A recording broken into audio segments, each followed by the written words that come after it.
Donc, mon nom est Hamid Faljaoui. Alors j'ai plusieurs casquettes. La plus ancienne et je dirais la plus connue, c'est celle de directeur du magazine économique Trends Tendance, que je dirige depuis quelques années maintenant et qui est donc partenaire de ce trophée. À côté de ça, je dirige aussi, je suis un micro-entrepreneur sur le tard, je dirige un cercle d'affaires en Wallonie qui s'appelle le Cercle de Wallonie et qui est présent, dont le siège social est à Namur, mais présent un peu partout en Wallonie. Pour moi, ça me semble assez évident. En fait, une bonne expérience client, c'est une expérience qu'on a envie de répéter. Et tant mieux d'ailleurs pour le producteur ou celui qui offre ce service, mais c'est une expérience qu'on a envie de répéter. Et c'est quand on devient fan, je pense, du produit ou du service.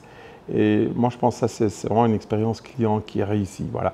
C'est quand je pousse la porte d'un commerce en ayant déjà le sourire.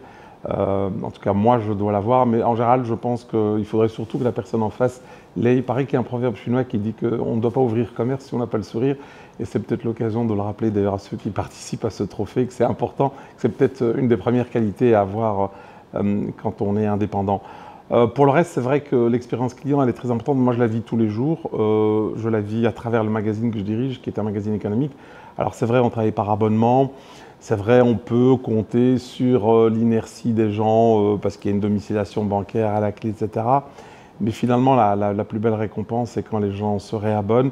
Et ils se réabonnent, je ne pense pas par lassitude ou parce qu'il n'y a pas, je dirais, d'alternative en termes d'équivalence, c'est-à-dire un autre hebdomadaire économique, mais simplement parce qu'ils s'y retrouvent.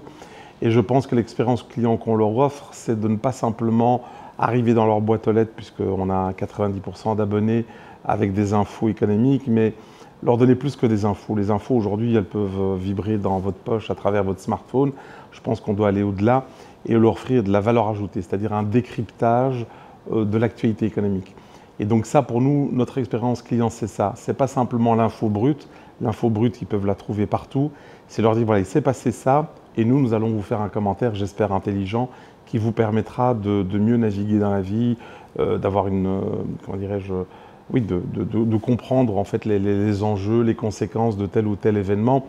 Et en fait, c'est vrai qu'aujourd'hui, on ne vend plus de l'information, on essaye de vendre de l'intelligence, et ça participe, je dirais, à l'expérience de nos clients qui sont en fait essentiellement des abonnés.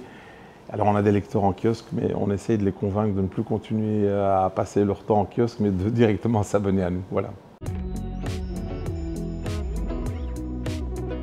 Participer à ce trophée, pour moi, c'est se remettre en question.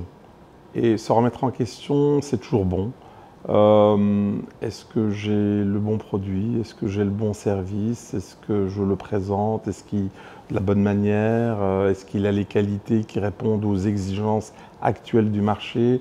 Est-ce que le staff avec lequel je travaille a compris ce que je voulais faire et était dans la même lignée, etc. Donc ça force en fait à se poser des questions sur soi-même, sur son produit, sur la manière dont on le vend ou dont on le loue, parce qu'aujourd'hui on est entré aussi beaucoup dans l'économie de l'abonnement, hein, tout ne s'achète pas, on est aussi de plus en plus dans l'économie effectivement de l'abonnement. Voilà, donc c'est une manière de se remettre en cause, de challenger. On dit souvent que pour maîtriser un sujet, il faut donner cours, il faut enseigner. Et je pense que quand on participe à un trophée, ben, on doit se poser un certain nombre de questions, puisqu'évidemment si on participe, c'est pour gagner. Et si on veut gagner, bah, ça veut dire qu'on veut arriver avec un dossier en béton. Et pour ça, ça force aussi à faire une forme d'introspection, de se poser la question si ce que l'on fait, on le fait bien. C'est aussi peut-être se poser la question, est-ce qu'il ne faudra pas changer soi-même de mindset? Est-ce que le recrutement, parce que si c'est par exemple une question de collaborateur, est-ce que le recrutement, on le fait bien? On le fait avec les bonnes personnes, au bon moment, etc. Voilà, ça pose, en fait c'est une maïeutique, ça vous force à vous poser plein de questions, et se poser des questions, c'est le début de la réponse. Voilà.